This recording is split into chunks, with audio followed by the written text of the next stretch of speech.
But it ain't about how hard you hit. It's about how hard you can get hit and keep moving forward. How much you can take and keep moving forward. That's how winning is done. That's right, Rocky. That is how winning is done. And again, this is Tim with Online Big Blue, bringing you the best in New York Giants sports talk and entertainment. It's a Tuesday. It's Email Tuesday. Well, not really Email Tuesday. I am what they refer to as a chatty Cathy. I talk to everyone. And I find it funny because sometimes I'm talking to people, my wife goes to me. After I leave the conversation with that person, I go, who is that? Someone you knew in high school? Someone you knew in college? And I'd be like, no, I just met him a couple minutes ago. They're like, well, the conversation you were having, and it looked like you've known them You've known them for 20 years.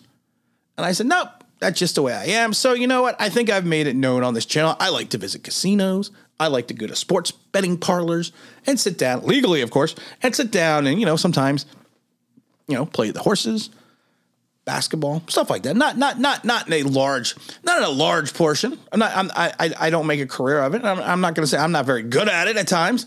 So, I don't do it quite a bit, but I had a conversation with a gentleman, a couple months back.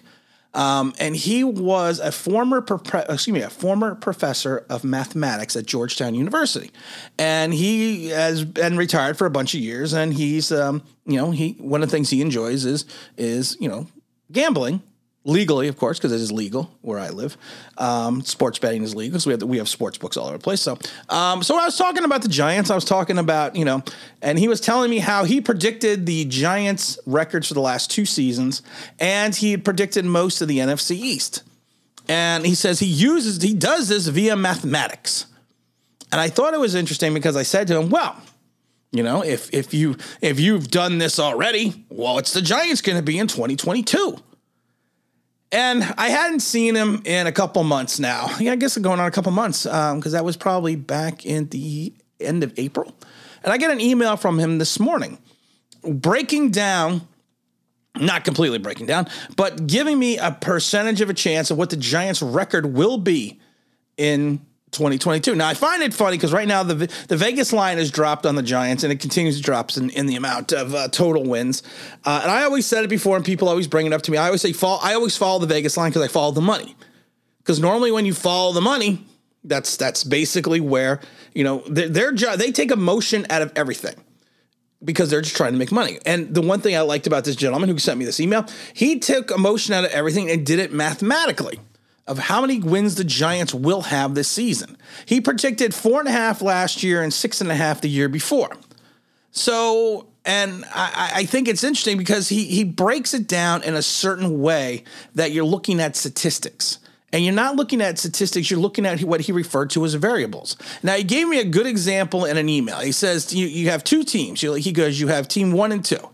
He goes, and team 1 will say, is threw for over 400 yards, rushed for 150, had 75 yards in return yardage. The quarterback completed 22 out of 28 for a quarterback rating. I think he said 98.7, and he had X amount of punt return yards. And then he goes in team 2, basically he had only 200 yards passing, 99 yards rushing, only had a kickoff returns of 101 yards. The quarterback completed only 20 of 40 passes for a quarterback rating of 58.6. And they only had 22 point returns. He goes, but statistically, team 1 was better than team 2, but team 2 won. Now, he put it in the email. It goes, what is the variables that we're missing? Because those are just the basic statistics. So the first thing I thought to myself was turnovers. Turnovers to me would be a variable. And it was funny because I continued to read down the email. He goes, the first thing that we see is turnovers because no turnovers were shown in that equation. But then he says turnovers, yes, while they are an anomaly, they are not the deciding basis or factors in regards to wins and losses. They are a variable. And he says there are multitudes of variables in a professional season that when you put into a statistical model shows you what a team could achieve or should achieve within that certain season. Now, some of the variables that he put in, I'm not going to read them all because there's a ton of them. He has variables listed as weather. And what he did is, from what I'm looking at, from the understanding is what he did is he projects the weather per game. And he projects the weather off of weather patterns from the last 5 years. which I found very interesting. Now, the next variable is going to be injuries.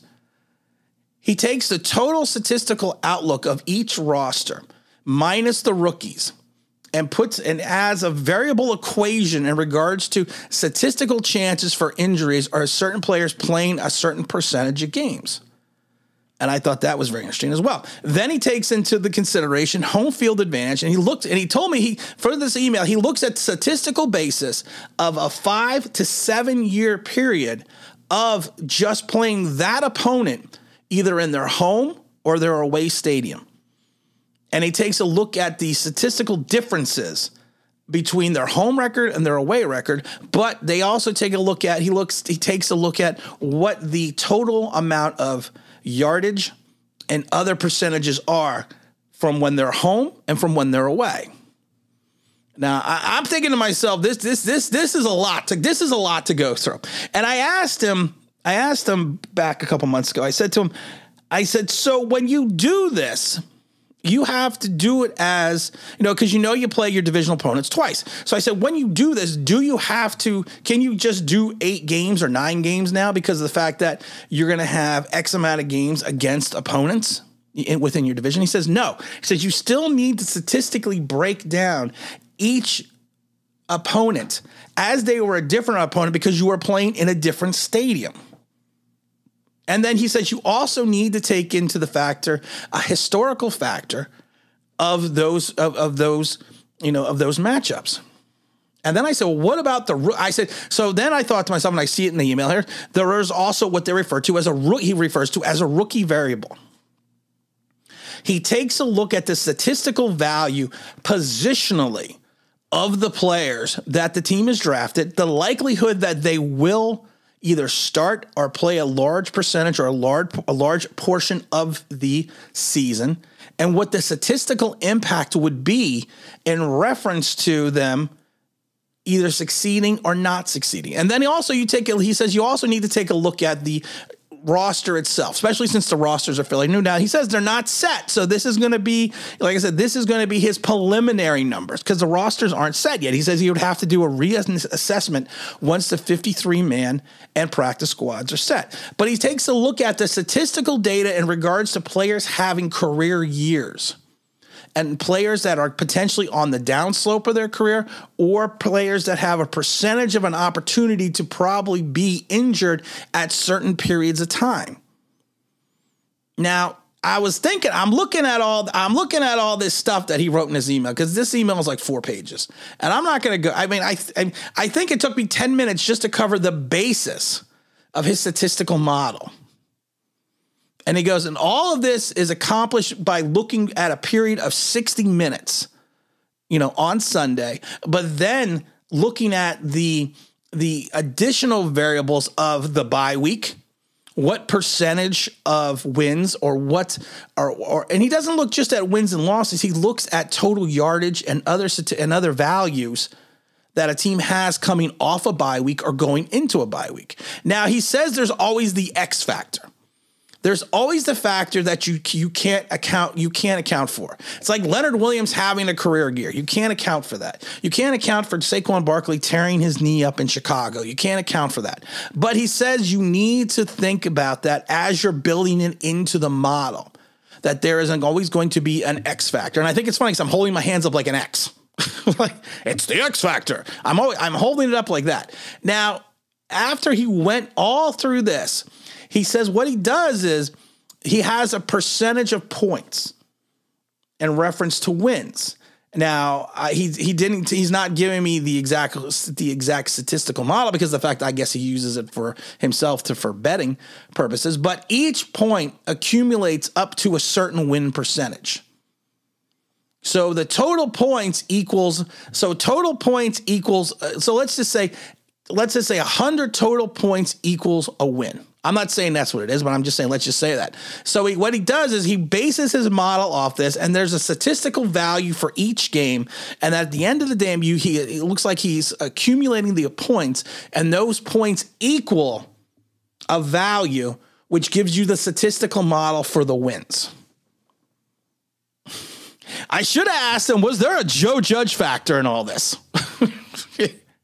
Because I mean, like I said, I've come close to predicting like win totals, but I usually do it like, you know, as when the season starts. But I mean, this thing, like I said, reading through this entire thing, I'm trying to get him to come on and do a stream once we get closer to the season, because I think it would be very interesting to go through. But, and I know you've been waiting so long for what the statistical mathematical equation is for the Giants, either total wins or making the playoffs. And drum roll, please. I don't have a drum roll. Doing a little Clark Griswold from Family Vacation. And right now, he's statistically saying that the percentage of the Giants making the playoffs in 2022 is 23.8%. As 20, they have a 23.8% chance of making the playoffs. In reference to total wins, he still has them, or he has them currently at 5.5 wins for 2022. So he's looking at, you know, there's less than a 30% chance of making the playoffs right now with a 5.5% win total. Now he's saying that number could go up and down depending on, you know, the preseason, the preseason itself, injuries, free agency, you know, what the final roster set is. But I think that, I mean, like I said, I'm curious. Like I said, I'm marking this down, and I want to try to have him on before week 1 of the season. I might have him on because we're going to be doing a lot of stuff, a lot of live streams when we come up for the game time. We're actually going to be streaming the games as well. So I think it's going to be a little fun. I'm going to try to get him on because I think statistically it's an interesting percentage of how he broke this out. And I gave the layman's version of it. So hopefully he can come in and give you the higher level, you know, the higher level percentage from someone of his acclimate. I just thought it was kind of interesting. Just thought it was interesting. We got a lot of fun videos coming up. I got a couple Knicks videos coming up. Got a couple Mets videos coming up as well. And again, this is Tim with the Online Big Blue, bringing the best of New York Giants sports talk entertainment. And as always, if you could like, if you subscribe, if you bring that blank thing to me, that'd be awesome.